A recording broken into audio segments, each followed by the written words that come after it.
So in order to go into the GCP professional data engineering, we require at least fundamentals of GCP to understand. So how Google Cloud Computing is going to work and how you are going to do cloud platform engineering, especially in terms of data. Before that, we need to understand how GCP is going to work.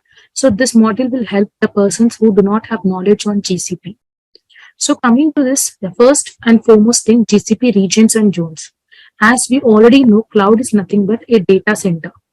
I'll just share my screen. So how cloud is going to be created? How the Google and Amazon and Azure people are being managing. Cloud is created or provisioned using under data centers. Cloud is nothing but a data center where it is a data center help to provision the services on the cloud platform. Means something that you're going to create on the cloud platform. Example, you're going to create some resources on cloud.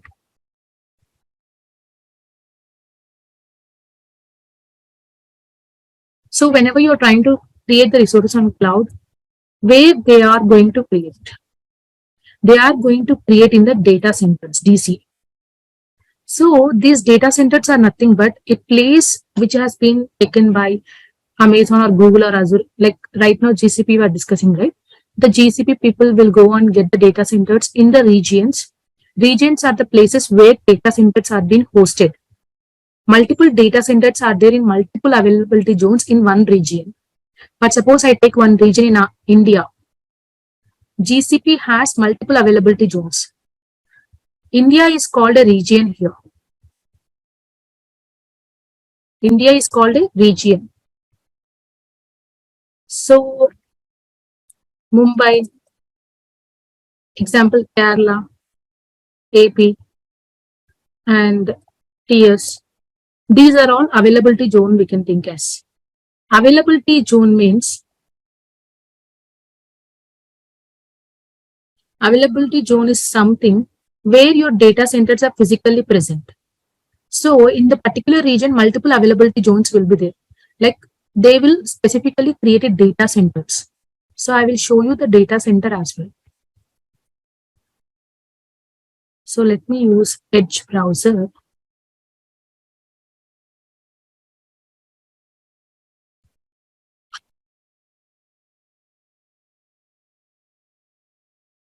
Cloud data centers. If you see the images, no, here I'm not getting the images. If you see here, let me open in browser on here. I will do it directly.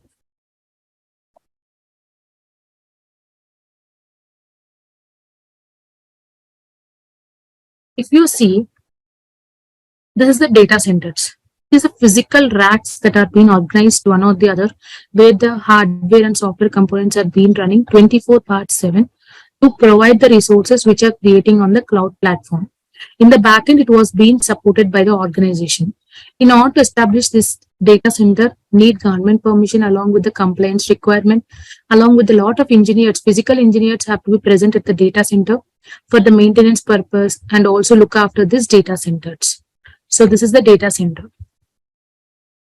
If you can see, there are multiple data centers. So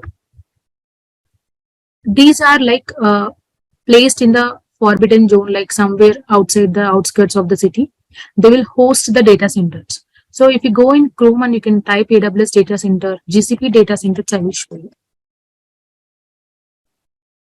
Just like images. So in this particular diagram, in the map that you are being having to look it out. Just I'm showing you 36 regions and 109 zone. Zonal means like group of regions is called zones.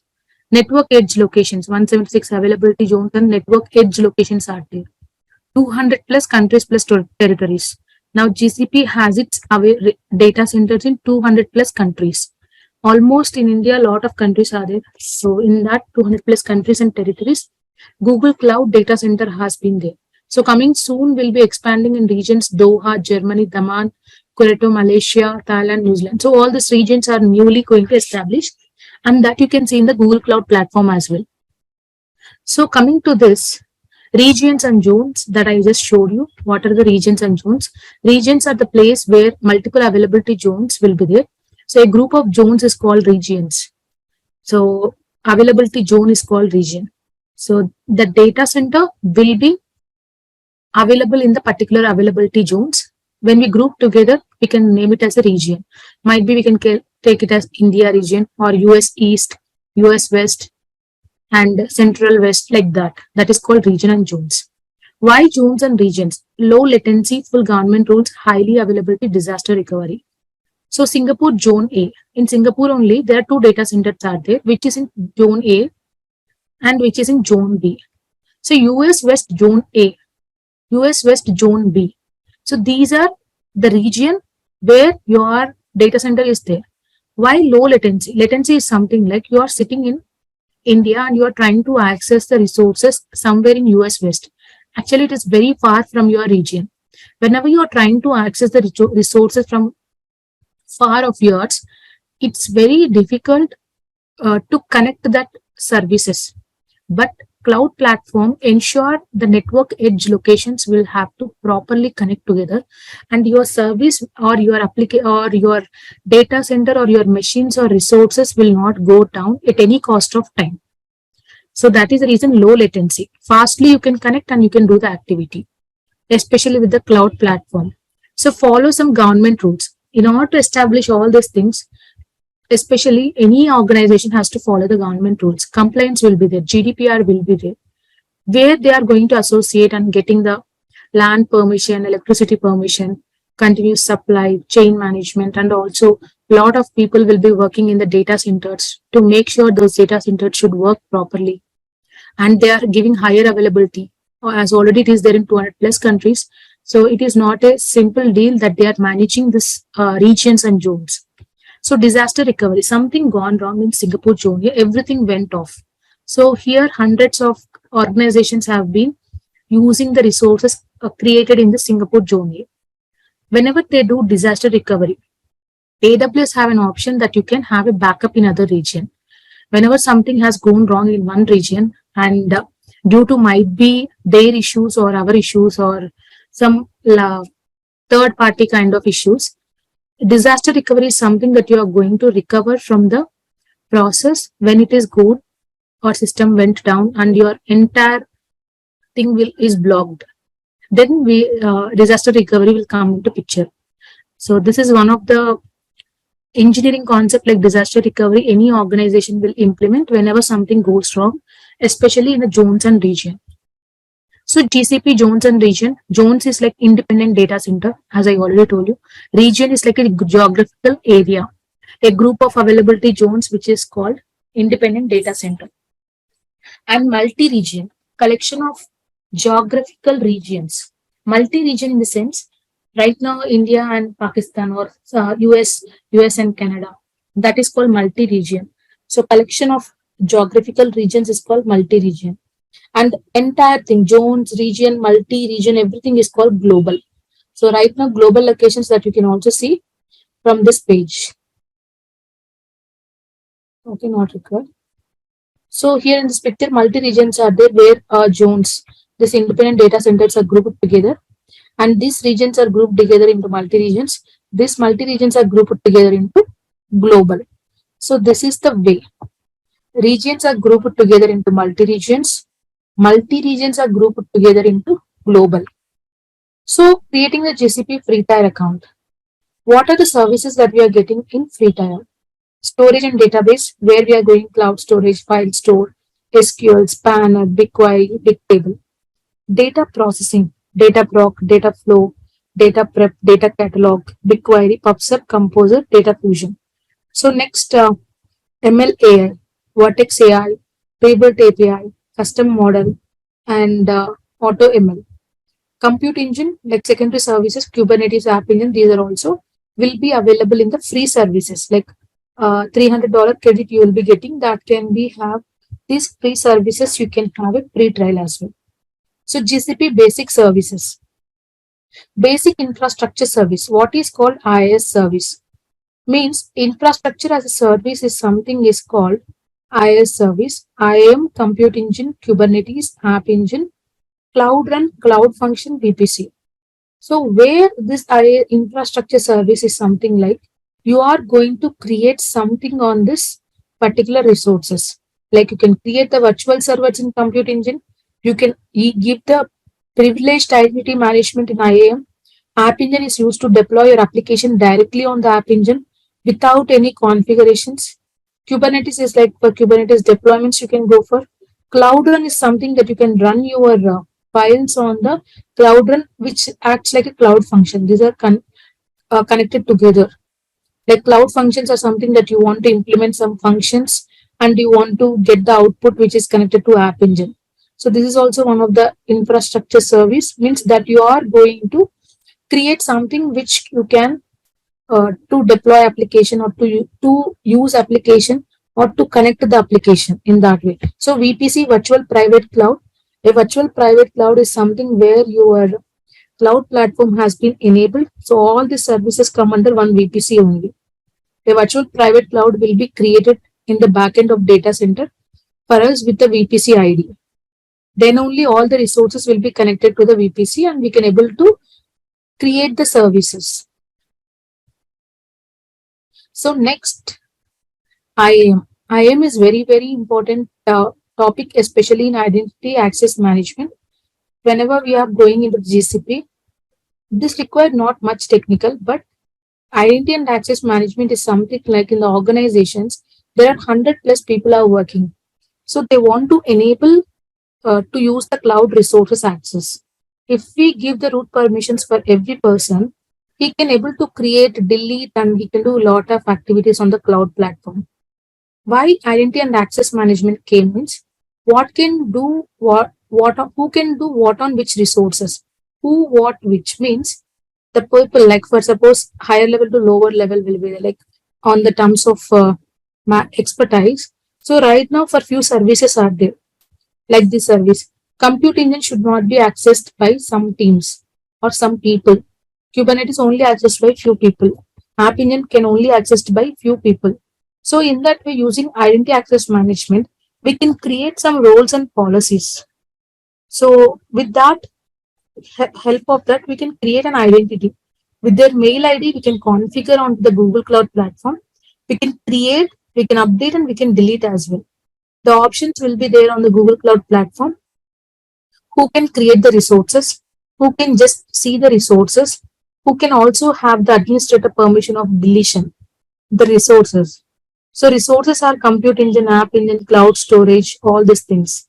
Roles, we are applying the roles for the persons, right? Identity access management. Roles are something that we'll be creating. Means in cloud platform, when we go and see, there will be lot of roles. I'll be showing you once on the cloud platform, these roles as well. There will be lot of permission, read access, write access, administrator access for the service. We are going to select that options for that particular user in the user section. That we will be also discussing. Built-in roles, custom roles, service account, all these things. A service account is something where you are or suppose service account, how it works means you have 10 accounts of Google Cloud accounts. You want to connect from one cloud account to another cloud account. There should be service account connection between the cloud accounts. That is called service account. Something that you are deploying from your command prompt or PowerShell. You want to authenticate your cloud account to that particular terminal. At the time, you have to provide the service connection or cloud platform connection so that you can able to do in the VS Code terminal or any other terminals that you are going to use. These are the things which we discussed about IAM and also we can creation of those things as well. So IAM identity. Identity has Google account, Google Groups, Cloud Identity account, Google Workspace account. This is like your domain. Like if any organization, like at the rate of some organization.com is there means they have to come with the Google Workspace account because a organization will be having the domain name, right? So that domain name is required for the Google Workspace account. Then only they can configure the service accounts. Along with that, any organization in that particular domain company name will be configured under the Google Workspace account to the identity access management of Google Cloud. So account, groups, identity accounts, individual cloud identity accounts, and Google Workspace accounts, service accounts are all there in the Google GCP. So roles are primitive predefined custom roles. Owner, editor, viewer are the primitive roles that we will be having on the cloud platform itself. I'll be showing in tomorrow's session by creating all these roles and primitive, predefined, custom. I'll be showing you this option whenever I'm trying to assign these roles to one of the user, computer admin, storage viewer, and combined collection of permission like custom that you can give any of the permissions that you want, which is available in the platform. So just a minute.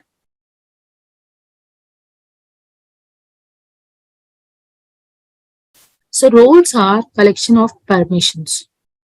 Roles are collection of permissions is nothing but a group of permissions will be assigned to the roles.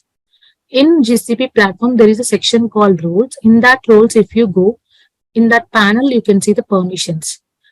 One can assign role to identity, but cannot assign permission directly.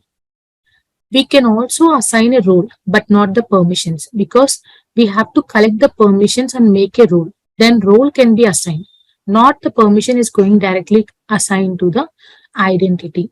Means the group of permissions is nothing but a role. A role is going to assign to a person. So when role is going to assign to an identity is nothing but a person or a cloud account member or organization member where we can call. One can assign role in identity.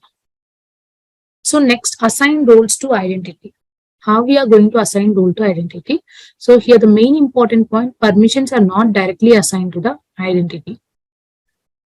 So for non-human like apps and services, service account is identity for compute engine. So for users or the real-time people, means like a person, we can assign the roles. But service account is something like you are going to assign for the apps and services. And also you can use service account for authentication when you are accessing from the other tools as well for the Google Cloud platform. So service account keys can be used for authentication. So in order to connect one of the app services in the Google Cloud, means you want to connect one of the apps in the Google Cloud platform. So with the help of your service key from the terminal or cloud shell you can use, you can authenticate with the service key to that particular service. For every cloud account, there will be one service account. If you want to create multiple service accounts with multiple keys, and we can assign the resources to the service accounts as well. This service account can use only 10 resources. This service account can use only 10 services or resource. Resource and service is the same word, okay? Resource is something that is available on the cloud platform. Service is something that is also available in the cloud platform, but it is used for a purpose. That is the reason it is called service. So maximum 10 keys per service account you can create. Maximum 100 service accounts per project you can create. You can create multiple service accounts for multiple resources. You want for compute engine one service account. If you want like app engine for one account, in that way anything that you can do. So let's explore service account. What exactly? So before going to this, we can also create a provisioning of virtual machine. How a virtual machine will be created. So whenever a virtual machine is created, IIS will control more flexibility, more responsibility. Important parameter zone, service account, machine family like CPU, RAM, boot disk, storage, virtual private cloud. Provision is something the word called create. Whenever you are trying to create something, a provision is nothing is called create. So let me share if already a GCP cloud account is there, that you can log in into the cloud account.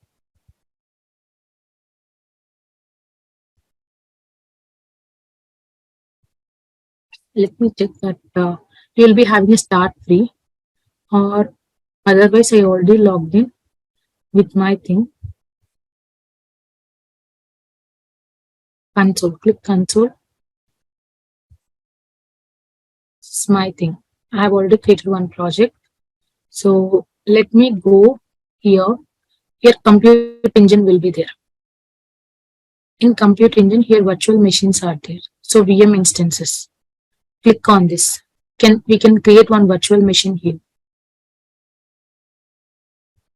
So first enable the compute engine API.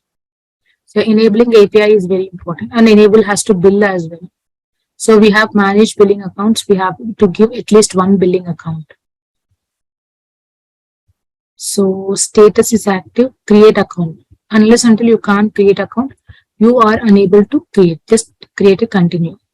It will ask your bank credentials, all those things whenever you sign up for the account. So that we can also submit and enable billing. So my account can also give in this way, and you can also delete later on. Start and enable billing. So it will ask for the card and all these things. So let me check in other way that I can do. Just give me 2 minutes.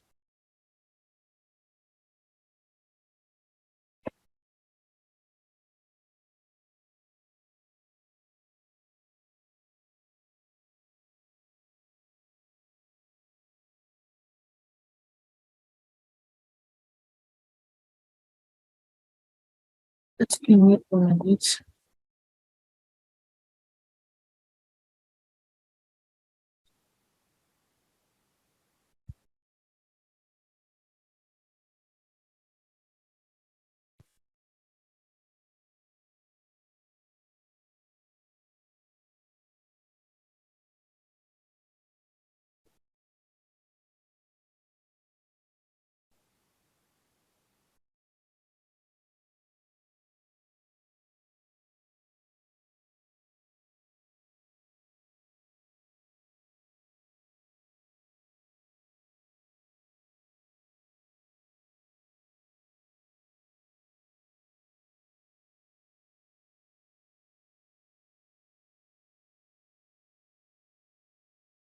One minute.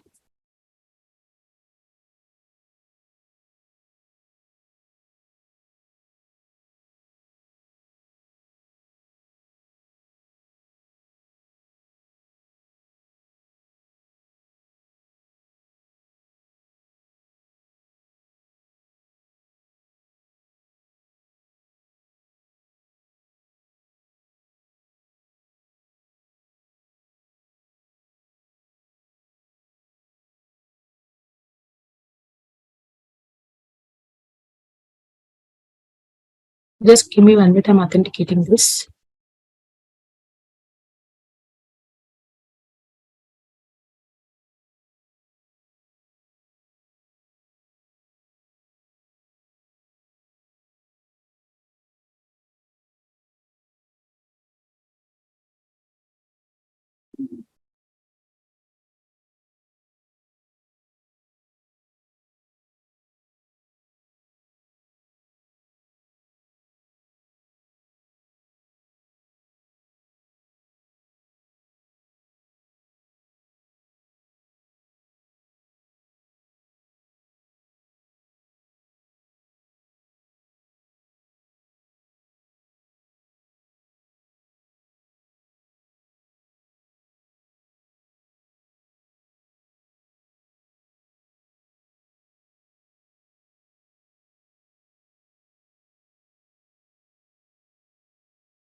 So you can authenticate with that one.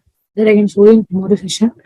Like how to log in. Like my password Visa is not working on this. Later on I can fix it. So tomorrow we can see that one as well. So in meanwhile, we can also provision some of the resources.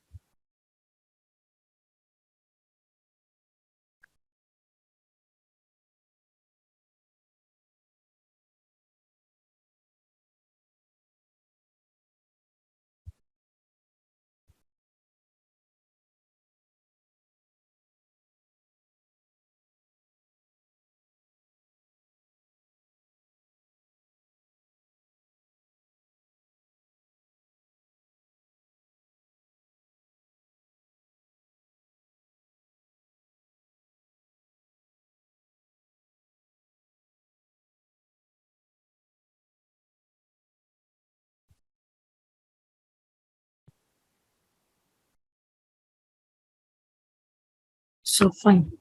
Let me share because mine is not working. That is the reason. I'll show you in tomorrow's session that we can continue from there. So let me close this. Okay. So come to us arts. So in this way, yours always will be we can able to create first a virtual machine on that. How to create a virtual machine, how to enable the parameters, that all will be looking out. So app engine deployment, like how we can able to deploy an application on the app engine.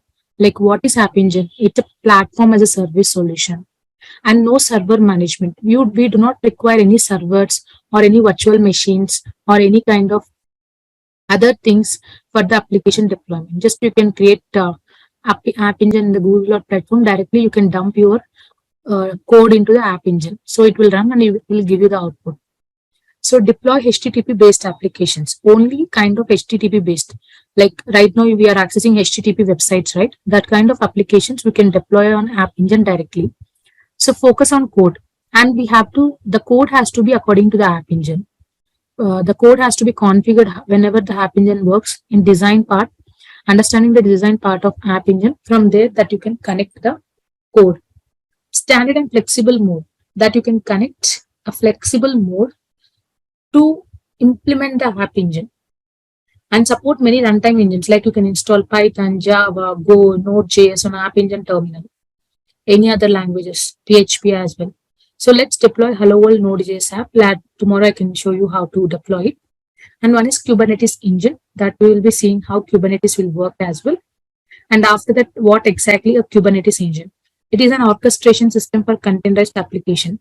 Right now, if I tell you about the containerized application, it will be totally confusing, but I will let you know according to the process which type of applications are there, which type of deployment environments are there. Types of applications you should know, like monolithic and microservice application. Type of deployments you should know, like public cloud deployment or private cloud deployment or hybrid cloud deployment. And later on we can see how it is launched. In 2014 it's launched Kubernetes, and it was first CNCF has been taken. Actually Google started the Kubernetes. Later on CNCF purchased the Kubernetes, and it is right now developing the Kubernetes. So especially when you see here, what is CNCF? I will show you here. CNCF.io, Cloud Native Cloud Foundation. So everyone has to be in compliance with the CNCF. We'll be having a lot of events, tech staff, environments, all these things will be there. How many projects are there implementing? It is totally provide you Kubernetes, like KubeWord, KubeWala, Kyverno. But right now, Netflix is using the CNCF Kubernetes. So in this way, everything is there. End to end. If you have in some time, you can also refer this one. So coming back here. So we'll be discussing about some basic things on Kubernetes. So in order to understand how Kubernetes is going to used in a data pipeline management as well. So deploying containerized app on Google Kubernetes engine, which CaaS means container as a service. You are going to use, what is this containerized, and what are the virtualization, what is containerization, and what are monolithic applications and microservice applications. That is the basic thing that need to understand, because our application is in the form of either one of this, and the deployments also either one of this. That is the reason in order to go for the deployments, we are using GKE. So Google Cloud Run, it is also one of the service. Next generation app engine means it is similarly like app engine, but with the help of Cloud Run, whatever the code that you upload, automatically the cloud will take care and run it, and it will give you the output. So deploy containerized workload. GKE is connected with the Cloud Run. Instead of you to run on the GKE, you can directly help with the take of Cloud Run, and you can implement it. And no server management. So no server management is something where you're not going to manage any kind of servers. Just you are going to, it is a function as a service, FAS. And Kubernetes is a container as a service. Even in cloud function also function as a service. These things do not require any servers or anything. Just in a single click, Google Cloud is going to take care. the duty of thing is like how Cloud Run works, how the console of Cloud Run look out, and where to upload and how to do the troubleshootings on Cloud Run. So auto scaling as traffic grows. Whenever our users are increasing day by day, year by year, automatically traffic grows. Let's see in action how it will be. Google Cloud Function, serverless, fully managed, build small microservice, auto scaling as traffic increase, event-based trigger like HTTP, file upload, message published to PubSub. We'll be discussing one on one, but I'll be showing in tomorrow's session total about these services, whatever we discussed on the Google Cloud platform. So different storage protect. What are the storage services are there? So transaction analytics. We discussed Cloud SQL, Spanner, BigQuery, big table data store. It is very important as a part of data engineer to see structured and semi-structured. And unstructured is nothing but cloud storage. You can upload the data into storage in any form of raw data. And block storage, persistent disk and local SSD. A software-driven disk. Right now, your C folder, D folder on your Windows PC, it is called block storage. In memory DB, memory dynamo DB, document DB, all those things are memory storage. Memory will be stored whenever the data is generating. Memory data will be generated. Like memory is increasing, CPU is increasing. The data behind that memory will be different. In different schema will be there. That is the reason memory is stored. So cloud storage, we have object storage solution in GCP, unstructured data storage, image, video, binary file, and also can be used for long-term archival storage, which is also used for object over HTTP REST API. These are all things whenever I create on the cloud storage some buckets and I upload some data onto the particular storage account, and then I can show you how you can run the data and you can upload and you can see in the cloud storage buckets that where unlimited data can be stored. And you can also purchase the data storage on the cloud storage on the Google Cloud account if your data is increasing day by day, especially the unstructured data is increasing day by day, that you want to push all the data and to take backup and you want to keep for longer run for 5 years, 10 years, 15 years, 20 years, at 30 years. In that way that you can also do. Just a minute, I'm giving one call. So just give me 2 minutes.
Yeah, some urgent call I got. That is the reason.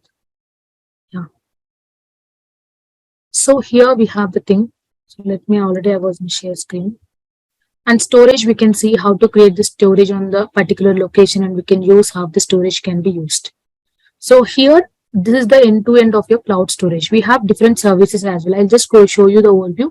When once sessions are started, we can also discuss some more things in detail, each and everything. So no minimum object size, maximum object size 5 terabyte, high durability 99.99 means you can keep this much of durability they're offering, that much of trust they are offering us in the cloud storage. Object can be globally accessed. It is not right now you're sitting in India. Whenever you want to access your storage from different location also you can access. It is not telling that location dependent, it is location independent. Single API to access across multiple storage class. Whenever a storage account is created, a API will be created for that storage account. That API can be used across multiple storage classes. So to collect the data, we need the APIs, right? So API can be accessed across different regions. So data is geo-redundant. Data can be deployed into geo-redundant means any of the location across different regions. due to multi-regional dual region storage. You are storing the storage part in one region and you want to take backup and keep in other region. So sometimes your once region went down for some particular downtime issues, you can access the storage from your backup place in other region. So this is the thing. I hope it's clear here. And we have multiple resources as well: object organization, storage location, storage class. Especially this will cover entire GCP PD, not PD, associate cloud, end to end, because these services, if you know, these are the basic important services, are also mostly used services.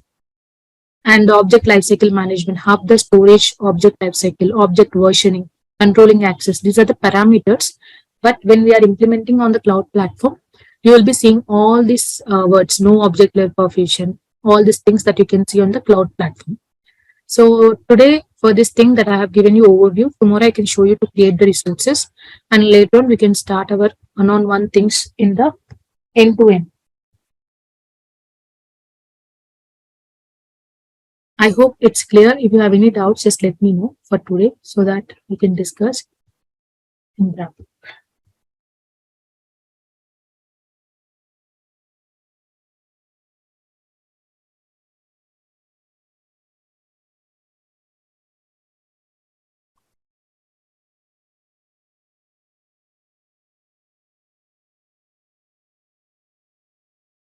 So in this today's session that we have discussed a lot of services, and these services are very useful, and you can also go through the things.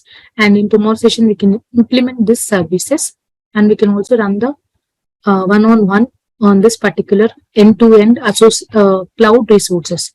Then later on, we can understand the different services for different purpose in going flow. Follow each and everything, and then you can get to the lot of services that you can understand slowly, because it is not a single day on single hour session. It requires at least 2 to 3 months of your hands-on practice to understand. Starting with this, you make you to go into the GCP cloud platform, and you can understand these services clearly, and you can explain yourself. Okay, these are the services that you have learned and that you know clearly. In that way, it will be there. So hopefully today that we have completed most of the services in important services, which in terms of IaaS and PaaS and SaaS services, and these services are being onto the cloud platform anytime for any application deployments. Yes, if I have any doubts, just let me know. Otherwise, that way we can wind up the session.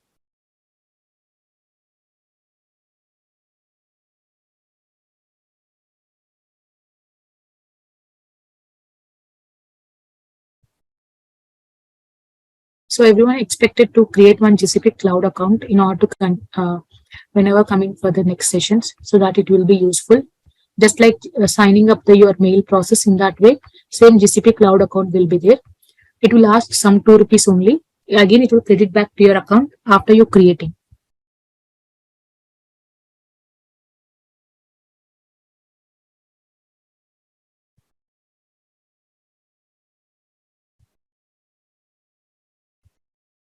So thank you guys. Thank you so much for the session. Let's connect tomorrow and we can continue from there.